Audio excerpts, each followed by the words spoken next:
usa ka comment na ako na dawat nga nagpagawas ko no og memo ilahan division mo siguro ni nga ipabalik ang 12k sa ilang SRI kay 8k ra unta ang ilaha kay murag natagan siguro sila og 20k. Sakto ba kuno ni? According sa Administrative Order number 27 series 2024, kung August 19, 2024 ka na sued or na hire, wala ka kaabot og 4 months. Ug kadturang mga nakaabot og 4 months maoy pwede makadawat og 20k. Ang kadtong less than 4 months na ay percentage lang. So ikaw nabilong ka sa ing-ani nga situation. More than 3 months but less than 4 months.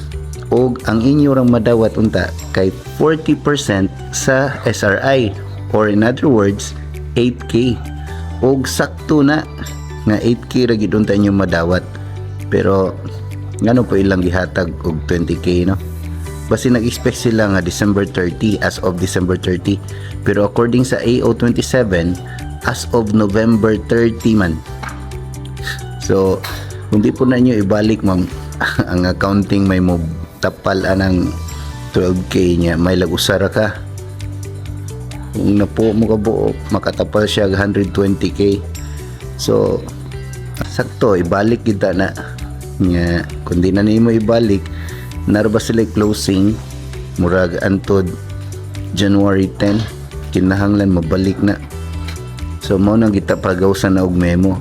I hope makasabot lang ka po gaana sir. Basi nasayop lang po sila kay abi nila og abot yun mo og 4 months.